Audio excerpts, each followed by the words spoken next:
Kalau udah naik dia Fokus ke situ jadi dulu. semua orang-orang yang bicara syariah sekarang di Sumatera Barat maupun bukan orang Sumatera pun buktikan dulu dengan Anda memanfaatkan produk UUS tadi. yang ada ini. Kalau memang Anda peduli dengan syariah, ingin mengangkat Bank Nagari, menjadikan Bank Nagari bank syariah, buktikan dari hari ini, dari diri Anda sendiri, dari keluarga, saya syariah. Ini luar biasa itu. Kalau seluruh Sumatera Barat sudah masuk ke situ, selesai sudah. Orang akan berdebat lagi masalah syariah. Betul. Selesai itu. Nah, Belum yang di luar Sumbar. belum ada di luar Sumbar lagi kan. Nah, orang-orang non Muslim juga banyak yang berkomentar. Lihat di YouTube tuh. Saya lihat. Saya bukan karena agama. Ya. Ini karena saya melihat dari keadilannya, fairness-nya, Dampaknya itu. Nah, dari produk-produk itu, baik mudharabah, semuanya, mereka kaji, mereka pelajari. Walaupun mereka tidak paham betul, tapi substansinya mereka tahu, ini untung ini. Orang-orang bisnis kalian ada untungnya. Dibandingkan dengan ini. Ini adil ini.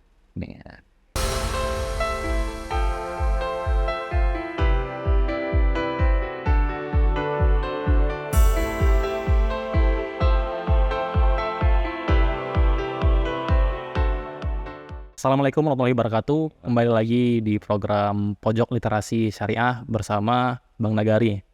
Saat ini kita akan berdiskusi seputar kinerja Bank Nagari juga.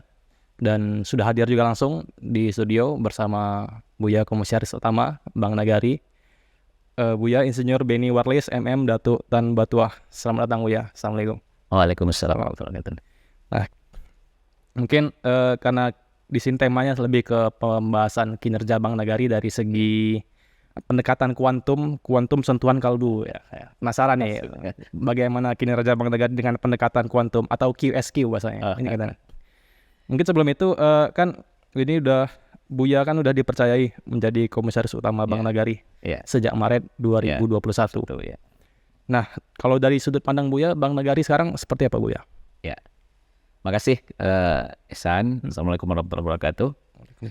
Jadi pertama dulu saya mau ini kuantum tadi dulu. Boleh. Jadi sebetulnya kuantum sentuhan kalbu itu suatu pendekatan saja. Pendekatan saja. Jadi ketika kita melakukan pendekatan sesuatu dengan hati, dengan jiwa, ini semuanya akan lebih menyentuh. Karena dengan hati kan tersentuh dia kan. Jadi kita kan punya 3 ini. Jadi ada visual kita kan, kemudian ada juga ucapan kita, kemudian ada hati kita. Jadi ketika kalau gestur kita bisa, tapi kalau ketika ucapan kita bisa menyentuh hati, ini akan lebih maksimal. Jadi makanya saya mengatakan kuantum sentuhan kalbu itu suatu pendekatan saja. Nomenklaturnya saya buat sendiri juga. Jadi kalau dilihat dari QSQ tadi dengan bentuk Bank Nagari yang dengan keadaan sekarang itu gimana dari sudut pandang Buya? Jadi sebetulnya apa yang saya lakukan itu kan sesuai dengan tupoksi saja yang telah digariskan. Cuma pendekatannya secara interpersonal ya, misalnya dalam koordinasi baik itu sama Dewan Komisaris, kemudian juga dengan direksi, koordinasi semua, termasuk juga dengan yang lainnya. Saya selalu melakukan pendekatan yang seperti itu. Jadi pendekatannya tidak formal. Kalau formal itu kan di lapangan kita sangat kaku ya. Nah, jadi itu kita implementasikan dalam pergaulan. Jadi terutama dalam rangka meningkatkan kinerja Bank Nagari itu istilahnya kalau bahasa Minangnya kato badai gayong basambui.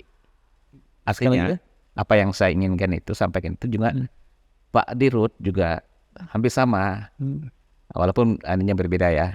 Nah, jadi nyambung dia dengan Pak Dirut.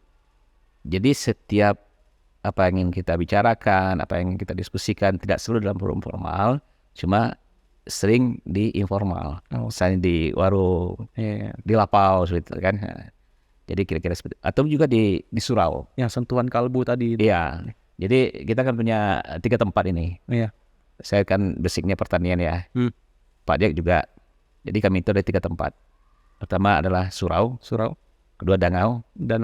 Lapau. Kenapa tuh ya? Surau, danau, lapau.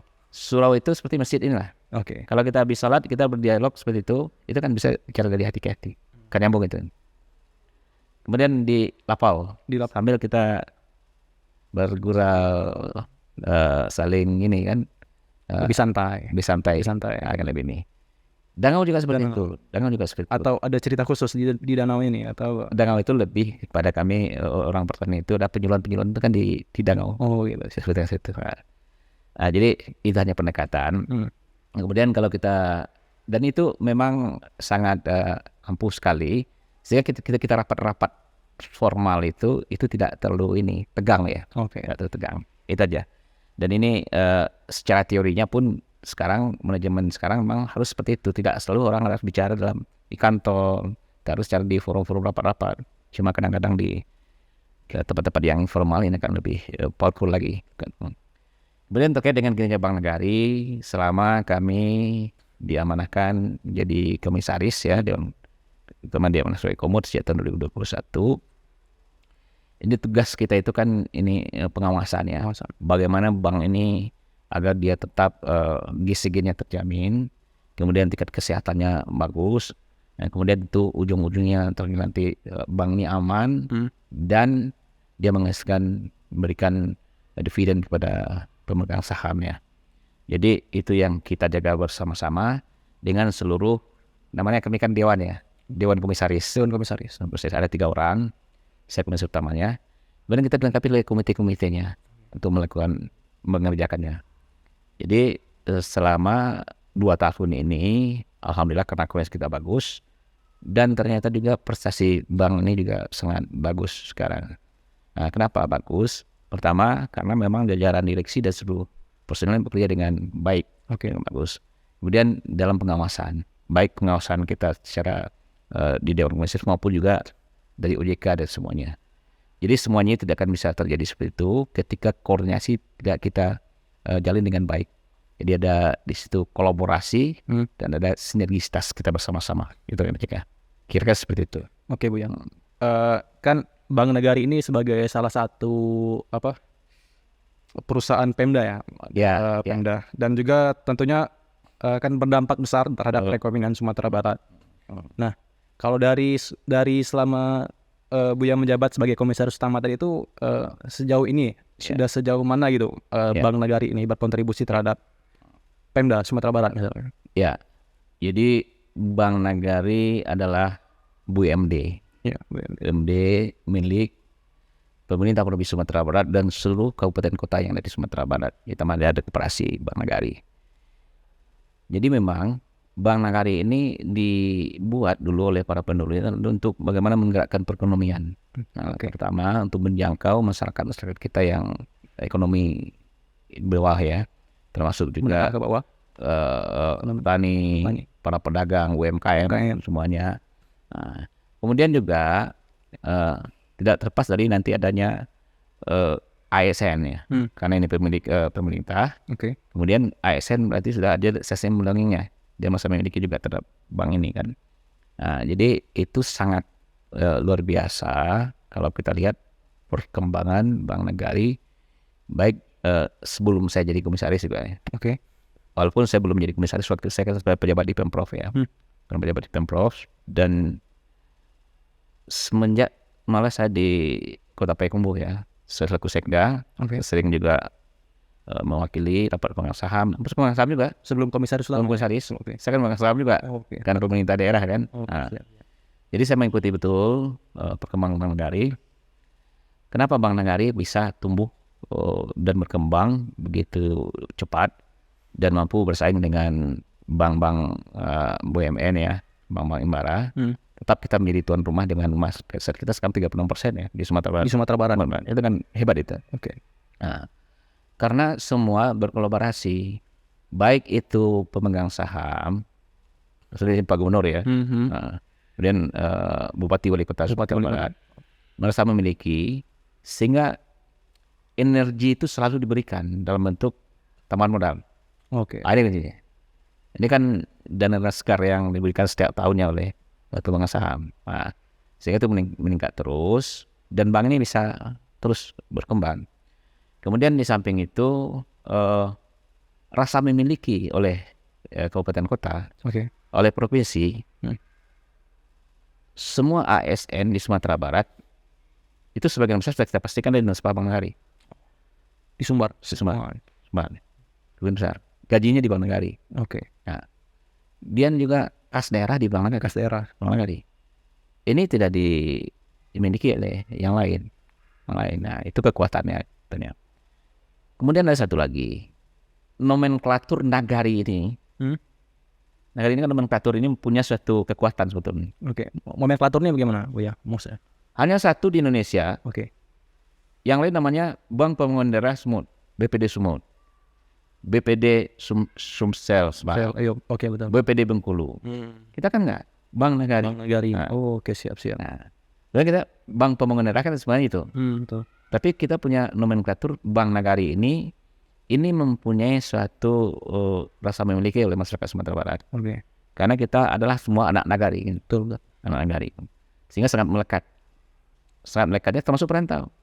Nah, sehingga juga ketika kita melihat ada cabang bank kita di Pekanbaru, perantau kita tetap tertarik dia di nasabah itu karena di Bank Nagari. Yang kedua di Jakarta misalnya, Bandung misalnya. Jadi nomenklatur ini juga memberikan suatu kontribusi terhadap rasa memiliki oleh orang Sumatera perantau terhadap Bank Nagari. Dengan namanya tadi udah tetap menjaga. Nah, jadi di samping pemerintah ya, dan juga masyarakatnya masih memiliki. Inilah yang membuat Bank Nagari ini besar.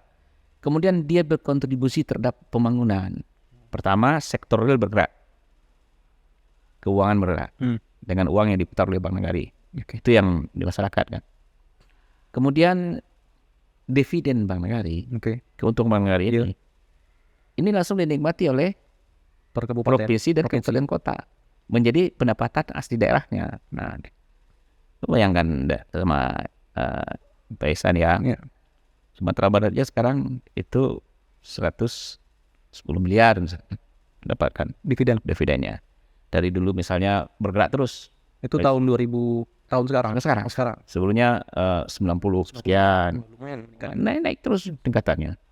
Sekarang laba yang terbaik sama Bank Nagari pernah ada. Nah, coba bayangkan kita baru Covid ya. Nah, tapi Bank Nagari bisa bangkit begitu tetap kuat. Kuat. Nah, kemudian kita lihat lagi pertumbuhan Bank Nagari asetnya. Ini kalau kita bandingkan dengan bank yang ada, yang ada, ini melebihi di atas ya, bank yang ada di Sumbar. Nah, itu Bank Nagari secara keseluruhan. Kemudian kalau kita fokus lagi kepada syariah,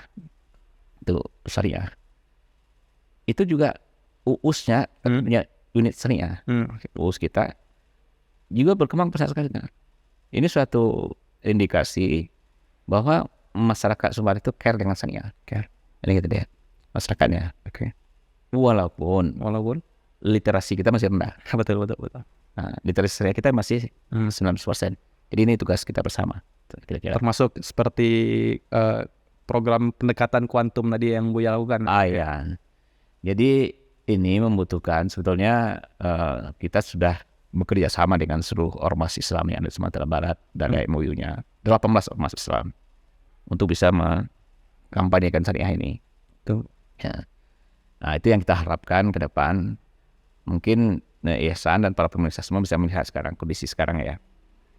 Kalau kita melihat khotbah di masjid, masuk Ramadan kemarin juga, belum banyak orang yang bicara ekonomi syariah. Betul. Baru orang tatanan ibadah, akhlak, yang muamalah ini belum banyak dibicarakan. Jadi itu harapan saya selaku komisaris, semua buya-buya kita ini bicara itu. Kalau perlu di YouTube dia juga bicara saya. Nah, kalau saya sudah punya, saya bisa buktikan akun YouTube pribadi di YouTube Kuantum Sentuhan Kalbu itu. Ada di situ setidaknya ada 4 judul lah. Biasa. Langsung diterapkan praktekan pendekatan saya sampaikan. Kemudian kita akan berusaha seperti itu, dan mungkin kami dengan jajaran direksi juga akan cari terobosan lah. Misalnya dalam satu khutbah Jumat ya, satu koridor itu seluruh Sumatera Barat dia bicara syariah. Bicara bang syariah kan. Ini kan sangat luar biasa. Kekuatannya. Nah, kemudian 13 itu dibangunkan lagi kan. Ini caranya, terobosan yang terjadi untuk literasi syariah ini dipahami. Walaupun demikian, nah, sekarang yang sangat luar biasa, Pak Gubernur seluruh ASN Oke. Provinsi Sumatera Barat wajib rekeningnya di Bank Nagari Syariah. Nagari Syariah. Nah, tabungannya di situ, gajinya ke sana. Nah, ini coba termasuk Itu sudah mulai. sudah mulai Sejak kapan, Bu? 3 bulan yang lalu. 3 bulan yang lalu. Kalau saya nggak salah 3 bulan yang lalu. Nah, kemudian ini yang kita harapkan nanti menular ke kabupaten kota. Betul. Kalau kabupaten kota juga sudah masuk seperti itu, kan ini power ini.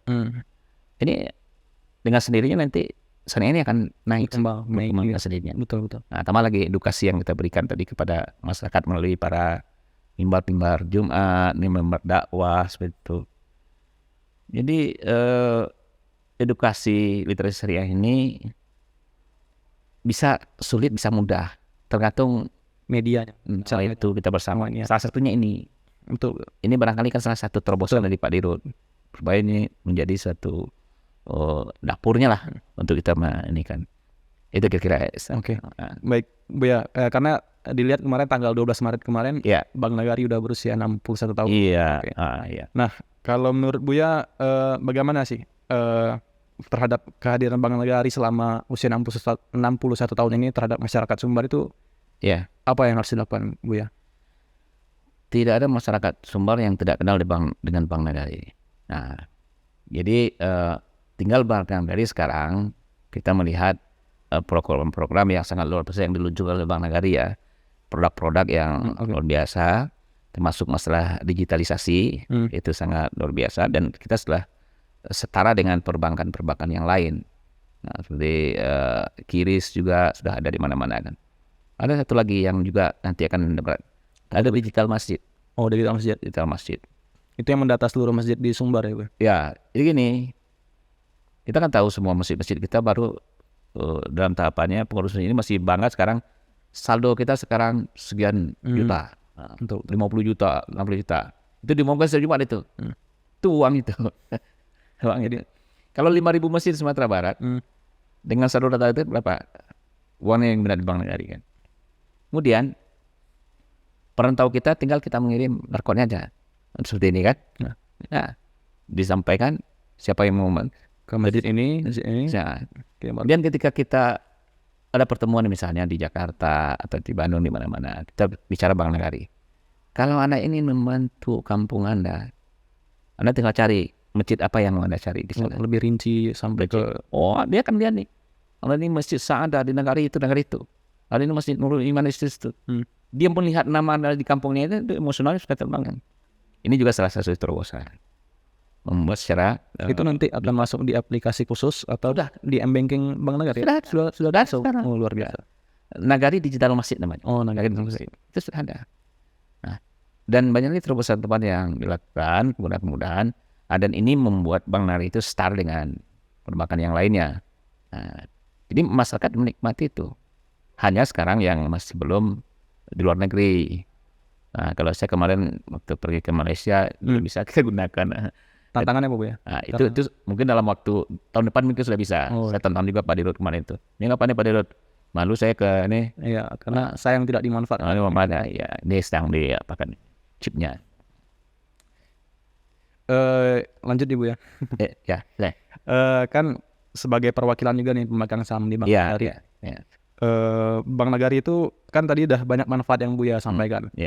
Salah satunya itu yang bisa terasa manfaat di daerah masing-masing itu seperti apa, Bu ya? Lebih spesifiknya, Bu. Lebih spesifiknya begini. Pertama, kalau dari Pemdanya dulu ya. Oke. Pemda ini PAD itu semacam energinya pemerintah daerah itu. Dipertanggungjawabkan itu ke DPR. Pekerjaan daerah ini kan mendapat pendapatan daerah ya. Itu pertama yang sangat dirasakan. Jadi daerah-daerah yang memang modalnya cukup besar ya, kita katakanlah seperti tanah datar ya. Oke, siap. Itu 25 miliar per tahun dia dapat.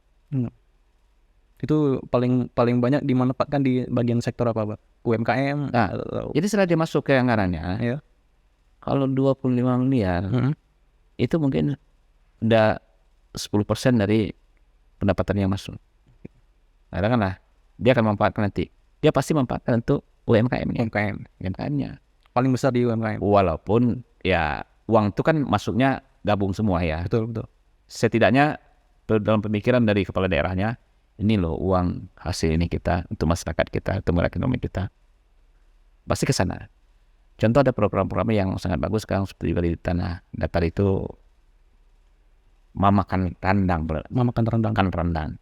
Itu sebagai wujud dari implementasi yang Ihsan katakan tadi, bahwa ini loh uang dari hasil nagari harus kita sampaikan gini.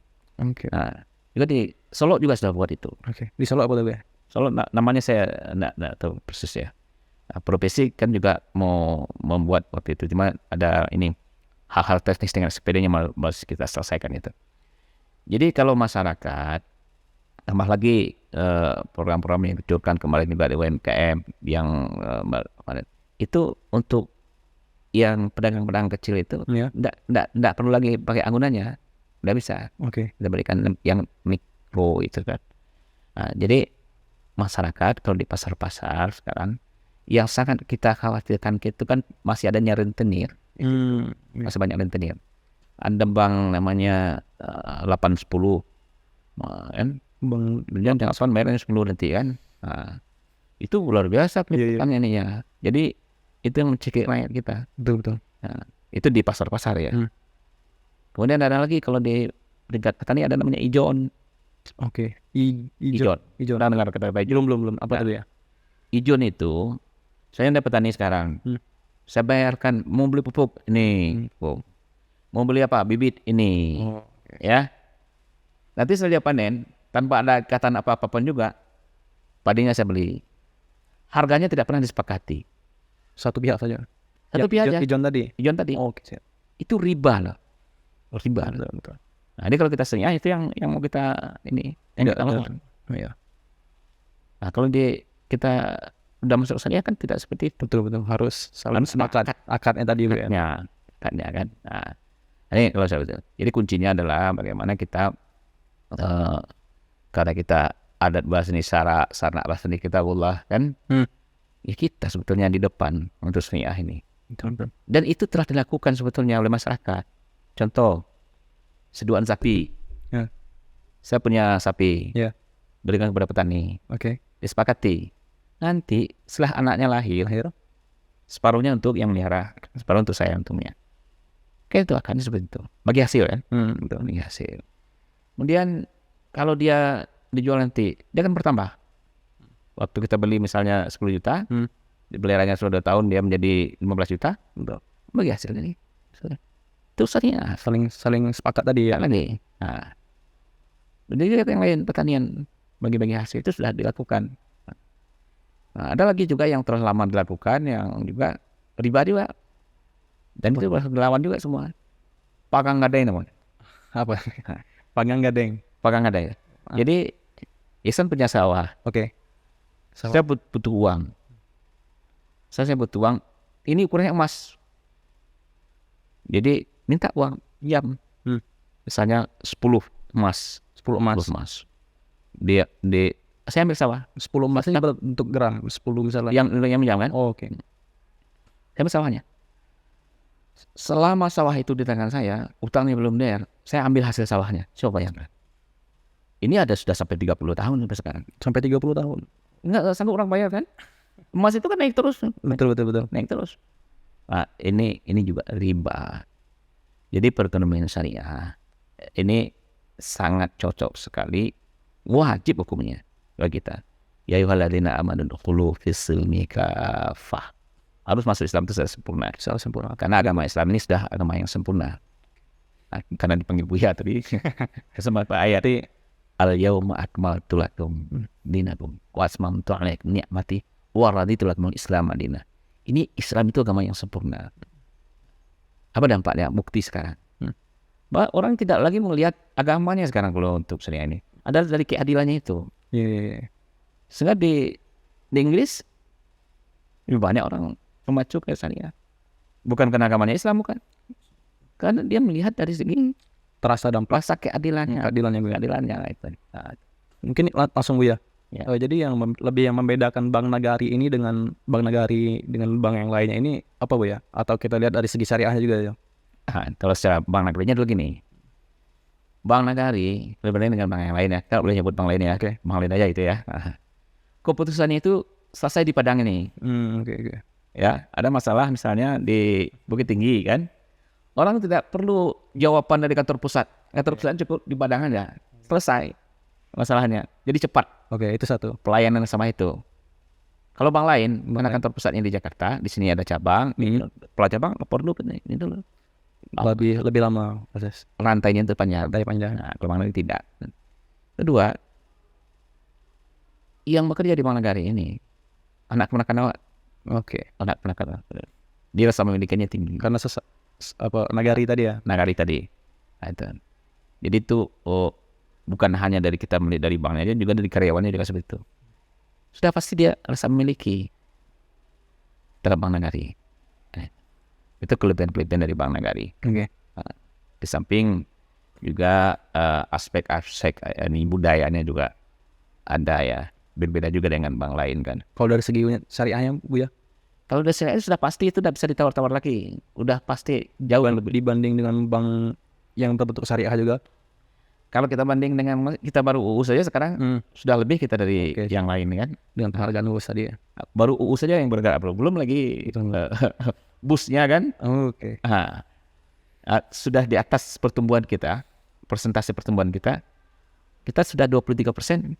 Bank lain baru 16%. 16%. Itu baru bus. Bayangkan nanti kalau sudah bus. Cuma ini juga tidak bisa simsalabim juga. Betul. Karena melalui proses juga kan, administrasinya dan semuanya juga. Jadi sebagian masyarakat kita juga sudah tidak sabar lagi. Karena masyarakat tidak sabar, sudah masuk aja ke UUS-nya. Ya. Kuncinya, ya pindahkan ke tabungannya ke syariah, udah selesai itu. Udah selesai. Nggak ada umit ya. Nanti kalau memang ya betul-betul konven ini akan mundur sendiri. Ketika dia sudah ya, mundur sendiri. Waktu pemegang saham kan. Nah itu. Memang amanah seperti itu. Oke, lanjut ya Bu ya. Ya. Terhadap operasional unit syariah Bank Nagari. Ya. Kan sekarang tuh sudah sejalan dengan falsafah ABS SBK. Iya. Terus bagaimana pandangan Buya terhadap perkembangan unit usaha Bank Syariah Nagari, Bank Nagari Syariah sekarang ini? Ya. Dengan falsafah tadi Buya. Ya, dengan falsafah tadi memang sangat melekat. Memang orang Minang ini dengan adat Basandi Surat Basandi Kitabullah itu, yang namanya saja sendinya itu adalah syarat. Ya, adat memakai syarat mengatur. Apa yang diungkapkan oleh syarat tadi, oleh agama tadi, ya wajib hukumnya juga laksanakan, masyarakat. Nah, cuma kan sesuai dengan fatwa Majelis Ulama, sepanjang belum ada yang syariahnya, kita terpaksa namanya darurat boleh kan itu. Kalau sekarang sudah ada UUS, kita sudah ada, bank yang lain juga sudah ada, itu orang Minang, orang Sumatera Barat wajib hukumnya. Wajib ya. Wajib hukumnya. Saya bertanggung jawab menyampaikan ini. Apalagi sebagai ini pada MUI kan, pada MUI. Nah, sebagai komisaris utama juga nih Bu ya. Iya, kan misalnya. Nah, susahnya ketika ada orang yang bicara syariah, rekening syariahnya tidak ada. Itu yang sulit. Harus pakai lagi nih metode QSQ tadi. Ini pendekatan ya. Jadi memang ini tidak mudah. Itu tergantung dari hati tadi. Betul. Nanti kalau hatinya tidak mau, akan ada kelahnya itu. Pasti ada alasan-alasannya. Dan juga kalau saya juga membaca, ada juga kira-kira agak 20 poin alasan orang tidak mau syariah, ada juga alasannya. Ini poin 1, poin 1. Yang paling agak apa Bu ya? Yang paling ini mereka mengkalkulasikan ya, bahwa bank itu dia punya karyawan yang harus digaji, dia punya ini, punya itu, dan uang ini juga mengalami inflasi dan semuanya, kan itu alasan-alasan klasik yang besar nih kan. Tapi di lain pihak, kalau dengan bagi hasil, itu kan adil sama-sama. Tapi kalau sistem bunga, itu kan rugi nanti tetap aja bayar bunga kan. Nah, kalau di secara syariah tidak, untung sama-sama dapat. Sama-sama. Kalau rugi sama-sama rugi kan seperti itu. Nah, itu aspek keadilannya ada di situ. Nah, itu saya lihat. Jadi praktek-praktek syariah ini karena ini sudah diajarkan oleh pemilik bumi ini sendiri kan. Tentu udah tidak kita ragukan lagi. Iya, betul. Al-Quran mengatakan itu halal. Kan? Ini riba katanya. Apa lagi kita kan? Dzalikal kitabul la raiba fihi hudal lil muttaqin. Kita yakin Al-Quran itu tidak ragu kebenarannya. Dan Al-Quran mengatakan wa halal bay'a wa harrama riba. Nah, percaya kita kan? Tadi kita sudah baca, saya tidak ragu dengan kebenarannya. Karena saya tidak percaya lagi kan? Iya. Nah, itu. Jadi ABSSBK-nya. Berarti lebih ke apa nih? Pesan Buya terhadap pemegang saham ini terhadap unit usaha, peningkatan unit usaha Bank Nagari ini. Depannya bagaimana Buya? Itu dulu. Sebelum bus kita ini lahir, kita kan berjuang sekarang nih bersama-sama. Sebelum busnya, sudah ada ini UUS kita. Manfaatkan dulu, besarkan UUS ini itu semaksimalnya. Nah, nanti kalau konversi kita termasuk ya sudah ada apa-apa, tinggal migrasi aja semuanya, selesai. Nah, kalaupun masih ada kendala administrasi, kendala ini segala macam kendalanya, toh bus kita kan sudah ada. Oke. Nah, nanti tinggal itu aja lagi. Kalau udah naik dia Fokus ke situ jadi dulu. semua orang-orang yang bicara syariah sekarang di Sumatera Barat maupun bukan orang Sumatera pun buktikan dulu dengan Anda memanfaatkan produk UUS tadi yang ada ini. Kalau memang Anda peduli dengan syariah, ingin mengangkat Bank Nagari, menjadikan Bank Nagari bank syariah, buktikan dari hari ini, dari diri Anda sendiri, dari keluarga, saya syariah. Ini luar biasa itu. Kalau seluruh Sumatera Barat sudah masuk ke situ, selesai sudah. Orang akan berdebat lagi masalah syariah. Betul. Selesai itu. Nah, Belum yang di luar Sumbar. belum yang di luar Sumbar lagi kan. Nah, orang-orang non-Muslim juga banyak yang berkomentar. Lihat di YouTube tuh. Saya lihat. Saya bukan karena agama. Ya. Ini karena saya melihat dari keadilannya, fairness-nya, Dampaknya itu. Nah, dari produk-produk itu, baik mudharabah, semuanya, mereka kaji, mereka pelajari. Walaupun mereka tidak paham betul, tapi substansinya mereka tahu. Oh, ini untung ini. Orang-orang bisnis kalian ada untungnya. Dibandingkan dengan ini. Ini adil ini. Itu kita lihat. Jadi sekarang tergantung jiwa tadi. Nah, kalau jiwa kita mau menerima, kalbu kita itu menerima, udah jangan pikir-pikir lagi, eksekusi aja lagi. Eksekusi. Karena semua orang Islam kan berdoa, Allahumma arinal haqqa haqqa warzuqna wa arinal batila batila warzuqna ijtinaba. Oke, yang benar itu benar, pasti benar. Maka kuatkan untuk melaksanakannya. Sudah kalau sudah itu eksekusi, pergi ke Bank Nagari, buka rekeningnya. harus yakin yang yakin. Karena itu benar kan? Ini batil.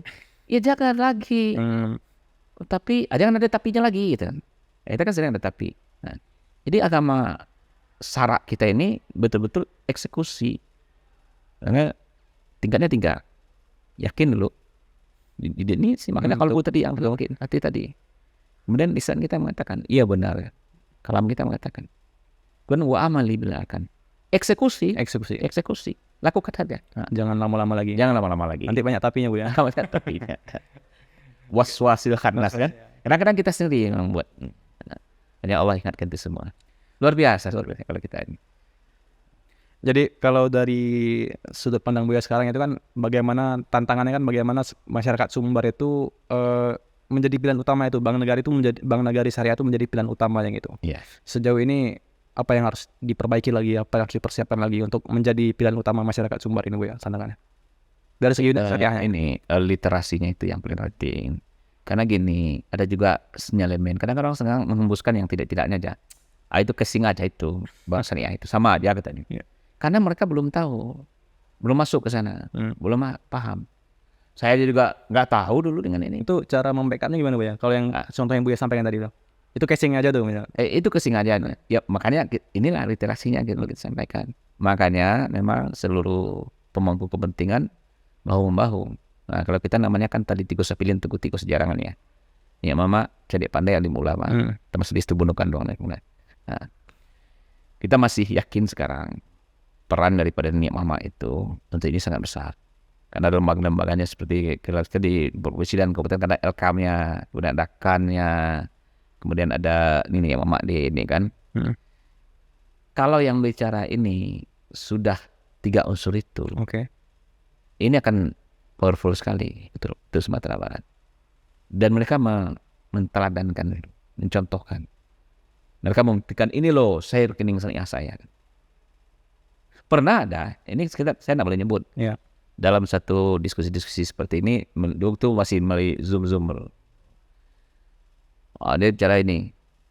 Dan kita lihat rekeningnya ada. Besok saya sudah datang ke Bang Nagari, dibikinkan rekening syariahnya. Ada yang begitu. Jadi eksekusinya tidak ada. Baru tahu, paham belum mungkin. Nawaitunya mungkin baru untuk sekedar berdiskusi. Tapi implementasinya belum. Jadi yang kita perlukan hari ini adalah orang, ini jihad loh. Jihad itu bukan untuk pergi berperang aja. Ini jihad, fisabilillah ini. Di jalan Allah kan. Ekonomi syariah tadi saya. Jihad kita. Jihad semua umat Islam untuk menyampaikan ini kepada masyarakat. Nah, termasuk di sini kalau dikatakan tidak pandai kan ASN ini tidak pandai deh. Nah, makanya Pak Gubernur di situ luar biasanya. ASN ini. ASN sudah bisa. Saya syariah kok. Nih. Gaji saya sudah syariah kok. Bisa dilihatnya melalui notifikasinya, saya ini sudah bisa seperti itu. Nah, kalau seluruh kabupaten kota sudah sama dengan apa yang dilakukan oleh Pak Gubernur, nah ini udah agak inilah, tambah lagi nanti khotbah Jumat sudah mengarah kepada syariah kan, diperbanyak lagi, tinggal lagi jangan-jangan Bang Narinya kelapakan lagi nanti, diserbu lagi sama orang syariah kan. Nah, tapi kita beransur-ansur, SDM sudah disiapkan, kemudian produk-produknya sudah ada prosedurnya juga ada, sudah bagus lah. Tinggal kita menunggu saja lagi. Dan saya selaku Dewan Komisaris, pertama, ini merupakan suatu amanah ya, amanah bagi saya. Jadi sebelum waktu saya interview juga ini ditanya, fit and proper saya juga ditanya, apa yang nanti menjadi program utama yang harus Anda selesaikan kalau Anda terpilih menjadi komisaris katanya. Ya, saya melihat ini yang sedang tergantung sekarang. Nah, yang terjadi sekarang. Ini termasuk yang akan amanah yang saya laksanakan. Tapi karena kita COVID waktu itu kan, terkena semua COVID. Tapi sekarang COVID kan tidak lagi. Nggak ada lagi alasan COVID, nggak ada lagi. Ada lagi tapinya. Nggak ada tapinya lagi. Ya udah, eksekusi. Ya, saya yakin tahun ini kalau secara dari administrasi bisa tahun ini selesai. Administrasi. Nah, tentunya lagi semua yang terlibat lagi kan. Karena yang menentukan kan bukan Bang Nagari aja. Ada pemegang saham. Betul. Kemudian satu lagi, ada Perda.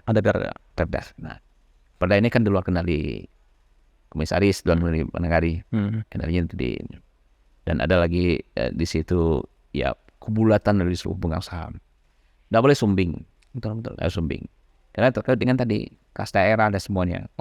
Ada satu saja daerah yang tidak mau kas daerah yang ditarik, ini cukup menimbulkan goncangan. Ini pesan OJK-nya seperti itu. Surat terakhir dari OJK yang disampaikan oleh ke Bapak Gubernur dan juga komisaris untuk bagaimana semuanya bulat. Nah, dari segi pemangku kepentingan. Kalau masyarakat jelas sudah pasti mau. Tergantung daripada literasinya, edukasinya tadi. Mudah-mudahan. Oke Bu, ya mungkin karena kita dibatasi juga durasi kita akan maksimal. Mudah-mudahan nanti kita bisa ketemu lagi berdiskusi seputar bagaimana kinerja Bang Nagari masih bersama Buya insya Allah. Mudah-mudahan juga kita kan tentunya sebagai salah satu masyarakat di Sumbar, kinerja Bang Nagari harusnya lebih bagus lah dibanding bank-bank yang lainnya yang ada di Sumbar gitu Bu ya. Mudah-mudahan dengan salah satu bentuk kontribusi kita seperti Buya tadi menyebarkan informasi bagaimana pentingnya ekonomi syariah tadi Bu ya bisa tersampaikan seluruh masyarakat Sumbar. Mungkin itu dulu di bincang-bincang hari ini, diskusi kali ini. Terima kasih banyak Buya untuk udah hadir. Untuk sahabat semuanya yang di program Pojok Literasi Syariah, sampai ketemu di episode berikutnya. Saya Muhammad Ihsan Kamil, pamit undur diri. Assalamualaikum warahmatullahi wabarakatuh.